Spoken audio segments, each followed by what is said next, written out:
how do we find roots of complex numbers? And I'm not just talking about square roots, I'm talking about any type of roots. So I'm going to call them kth roots.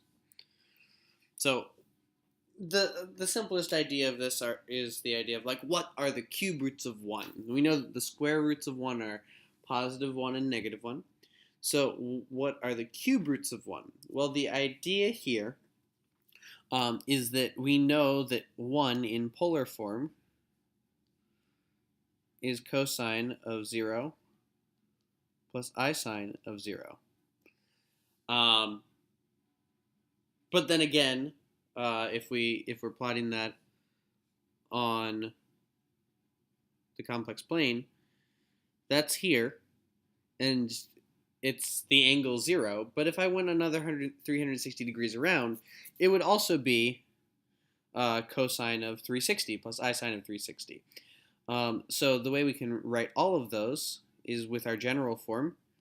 This is cosine of 360n plus I times sine of 360n. So that's what I equals. I'm sorry, that's what 1 equals. So if we want to take the cube root of that, what we can say is we can do what we were doing with our exponents before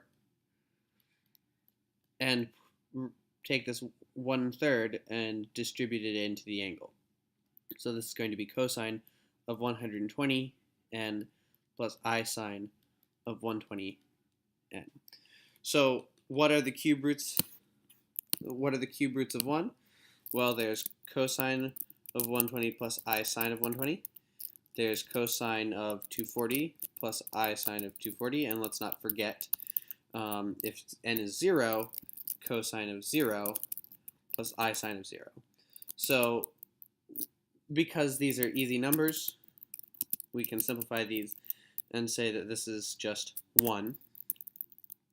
Cosine of 120 is 1/2.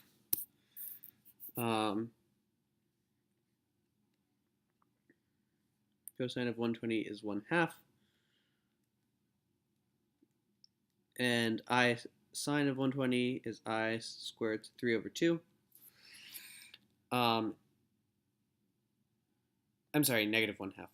And cosine of 240 is also negative 1/2. And I sine of 240 is negative I squared 3/2. So these are 3 different cube roots that if you cube each of these, they will all give you out 1. Go ahead and try it if you want to. The idea is that all 3 of these numbers are cube roots of 1. So if you cube them, you get back 1. And in general, if you want to find the 5th roots of a number, there are 5 5th roots, or there are 7 7th roots of any complex number other than 0. So to find the kth roots of a complex number, you should write the number in polar form. Then you should add 360 degrees n, or pi n, no, that should be 2 pi n, 2 pi n to the angles to write the number in general polar form. Then take the kth root of the magnitude and divide the general forms of the angles by k, and we'll list each of the k roots. So this is a bit of a strange process. Make sure you have this written down, and I'll do 2 examples. So find the 4th roots of this. Well, first we want to make sure that it is written in polar form. It is written in polar form. So now I want to rewrite it in general polar form by adding 360n to each of the angles.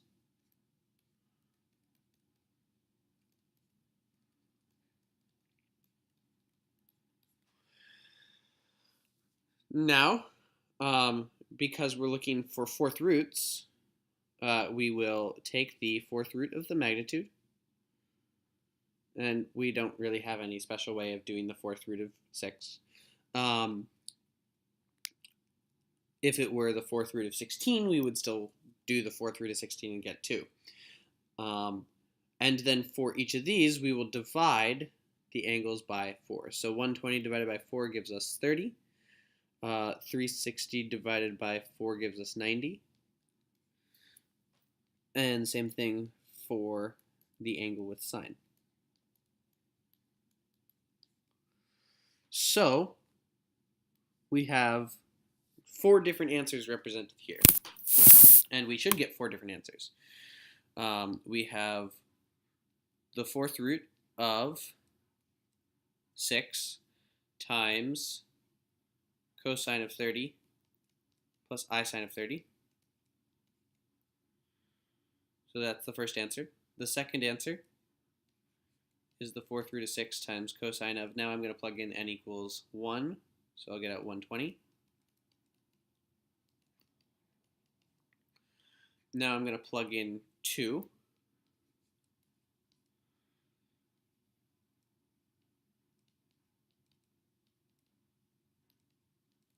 And lastly, I'll plug in 3.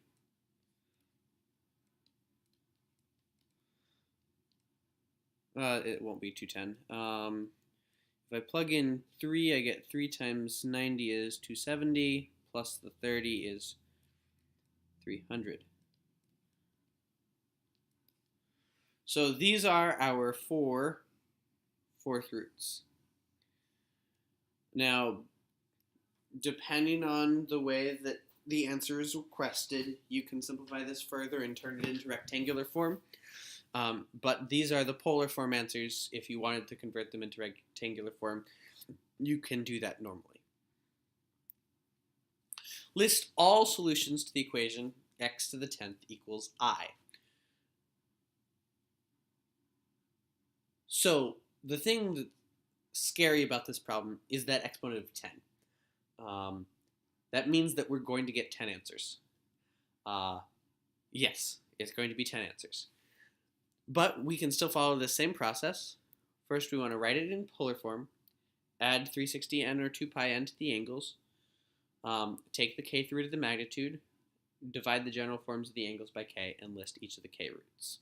So, how do we write I in polar form? Well, we want to find the magnitude, and the magnitude of I is just 1. So R is 1. And the angle, you may not know this off the top of your head, but you should, in the sense that I is located on the y-axis, so its angle is 90 degrees.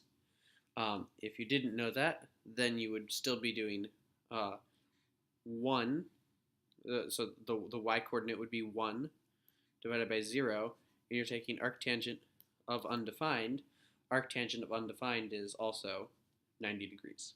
So either way, you should get out 90 degrees as the angle, and now we know that the polar form is going to be cosine of 90 plus I sine 90. But we're not looking for the polar form specific, we're looking for the general polar form. So we have cosine of 90 plus 360n plus I sine of 90 plus 360n. Now these are the things that we are going to take the 10th roots of. And the way we take the 10th root of this is we'll take the 10th root of the magnitude. Well, the 10th root of 1 is still 1. And now we will take each of the angles, and we're going to divide the general forms of the angles by k. So this is 1/10. We're multiplying the 1/10 in or dividing by 10. So we'll get cosine of 9 plus 36n plus I sine 9 plus 36n. So these represent all of our angles. Now, this is not a list of all the solutions, but this is the idea of we'll plug in n equals 0, n equals 1, n equals 2, all the way up to 10, and those will give us our 10 solutions. So I've done that on the next screen. We have, these are the representations of cosine of 9 plus 36n plus I sine 9 plus 36n.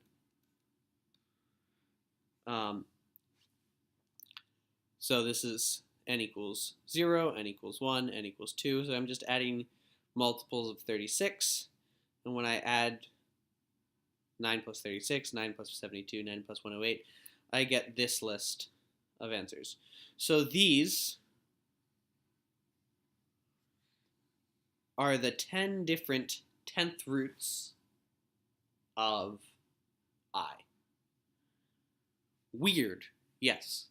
But the two big things to take, there are three big things to take away from this.